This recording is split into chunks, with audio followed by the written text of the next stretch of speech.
So in this piece, we're going to give some role plays of two ways one can handle a disagreement. In the first version of what you see, we are resorting to attacking the other person, defending our perspective, and withdrawing.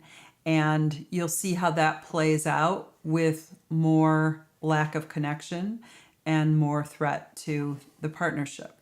In the second version, we're going to integrate the pieces of looking at what is the data about the situation, what is the judgments I am making about it, and how do I judge myself, and what is the feelings associated with that.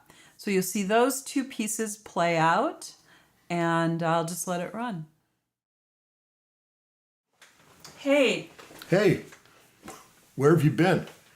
I was meeting up with Karen. Well, it seems to me like you'd like to never be home right now. And I don't know where you go, and you haven't talked to me in days. Well, that's a strong presumption. Yeah, it's what's going on. So you want to tell me about it? What do you want to do? Tell you about what? All right, so you haven't talked to me for days. You go out with a friend, and now, all right, so fine. I think I'll take a walk then, and you see how you like that. I'm here to talk to you. What's the problem? The problem is that you are afraid of something. It's I'm like you afraid of can't deal with me. I just walked in the door. Well, I know, but it seems to me that you'd like to never be in the door. That you've always got an agenda, you've always got to be somewhere else. I think you're making a lot of presumptions here. This is the way that it is. I'm not It's presuming not the anything. way it is. You're not home. I met up with Karen after work. Why are you reading into this so much? Well, maybe you should just move in with Karen altogether. Oh my God! What is really the problem going on here? The problem is that I don't get to see you enough. We went out to dinner a couple of nights ago, and you got withdrawn, you stopped talking, and that's the way it's been now for days. And now you're making dinner plans. was a couple of nights ago. So what about dinner was so upsetting? You're weak. I'm weak. Yeah, Okay, you don't. Tell me about that. Yeah, you don't talk to me. You clam up, and then you go on this silent vacation of your own where you're here, but you're not engaged with me. I am here. I'm physically here. What really more do you want from me? Hello, I'm home. Well, I'm glad you're home. There's been some things that I wanted to talk to you about. Okay. That I probably should have brought up a couple nights ago. Mm-hmm. But I've been sitting on it, and but I it's something I need to talk about. Okay. And at dinner a couple nights ago, we're talking about your mom. Yeah. And I just, somewhere in the midst of it, I just got the feeling that you wanted to not hear anymore, and that either I had offended you in some way, but we're talking about your mom, and I know this is my story, but you seem to zone out, and it's true that over the last couple of days, we've hardly talked at all. Mm-hmm. So that's what this is about. And my judgment is, there are things that we've shared about your mom previously that you've agreed to, and I didn't think that we went much further than that the other night, but you got very defensive, almost like you didn't want to be there, you didn't want to talk anymore, and I just have this feeling at times that you're weak, that you don't stand up for what you want, and you don't tell me what you want either, so that I'm left alone when you want to withdraw and hide. Mm-hmm. And that's really troubling to me. So, okay. So, what do these judgments that you have of me say about you? Well, I guess I haven't really thought about that in detail, but it keeps a distance between us, and I think because of that, I get the feeling that I'm in control. I'm really not, because you do what you want anyways. But I get to keep a distance between us because if I can just cross the boundary enough, you will withdraw or you won't stand up to me. And maybe there's a piece of freedom in that for me. Maybe there's a way of getting away from you and creating my own space when I don't ask for it. So what I would say about myself is maybe I'm manipulative in that way. Okay. But my feelings overall, and this is what's really important, is I'm really sad. I started out angry when I was thinking about this the last couple of days. I was angry at you, but I'm sad and fearful. The sadness is that I'm not asking you if I'm pushing you away. And also, I'm fearful because we keep pushing the boundaries. We keep going further away. And what's scary for me is there's someday when we won't be together because one of us gives up or one of us isn't engaged anymore. And I don't want that to happen.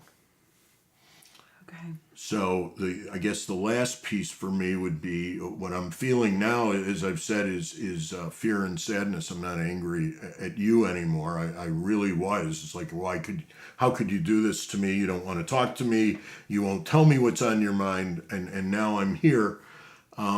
So what I want from myself is to ask you, be more direct. Is there something bothering you, or telling you how I feel more in the moment?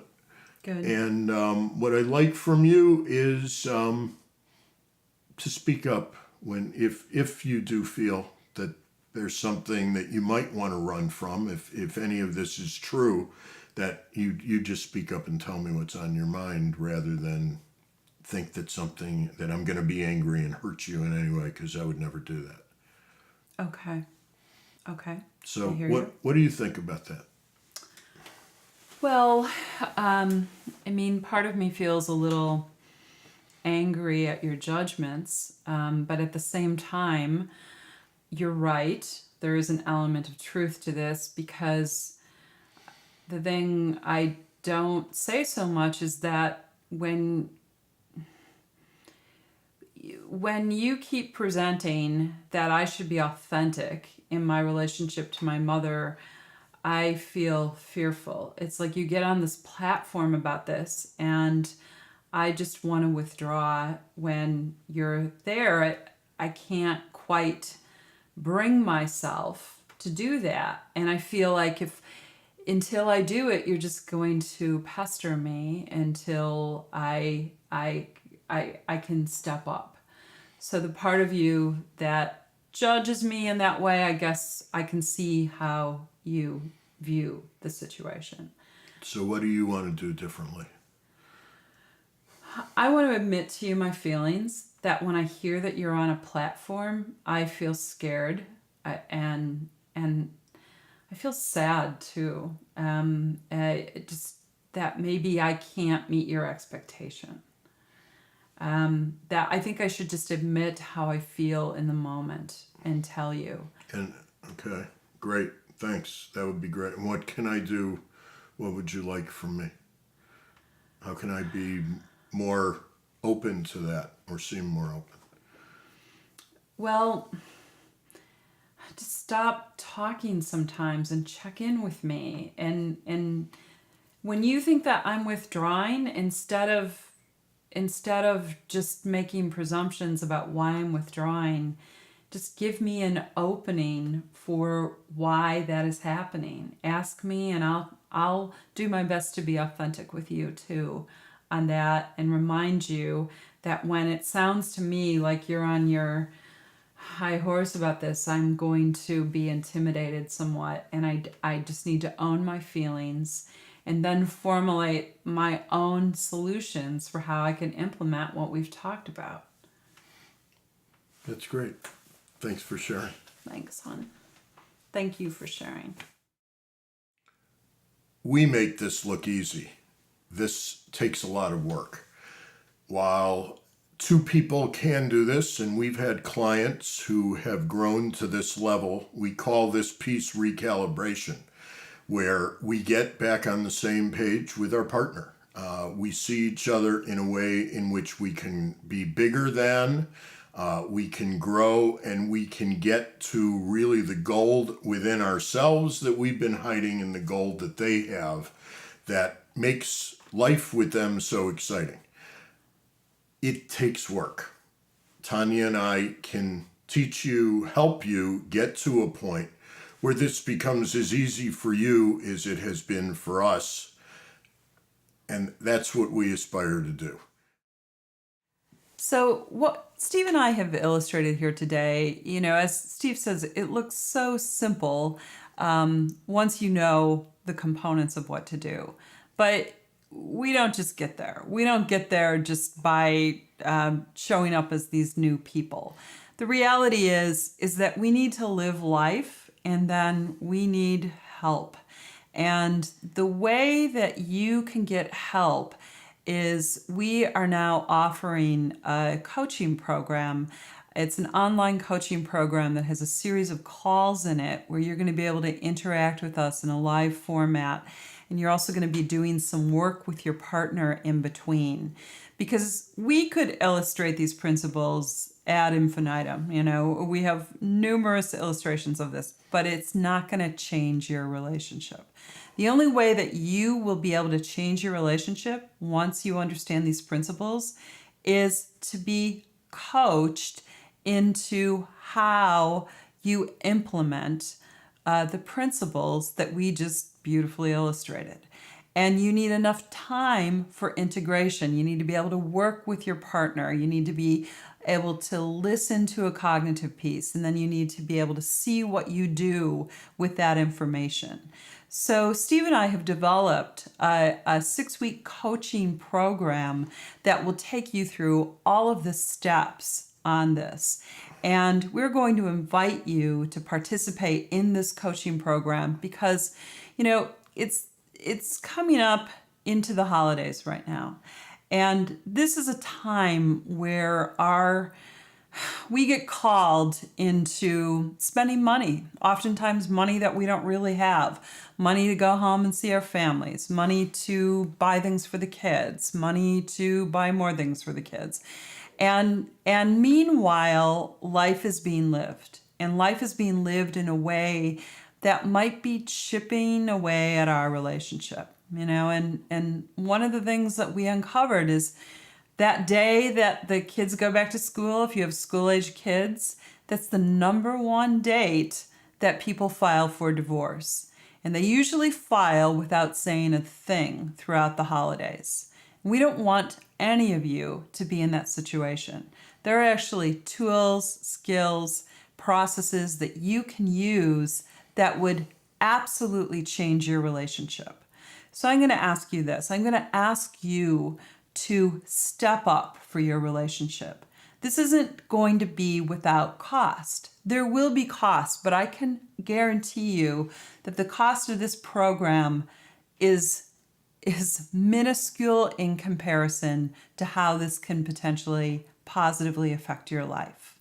There is nothing like the opportunity to work with someone who has a plan, a format, and getting you from right where you are, right where you stand, into a place where you can create true intimacy with your partner.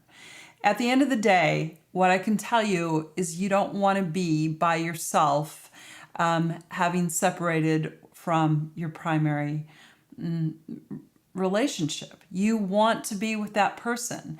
And this is an opportunity for you to attack that head on, but you've got to have the courage to do so. So we have more information coming out about the program that will be coming up. We'd like you to listen to it. Consider it. Consider it while you're waiting for the next piece.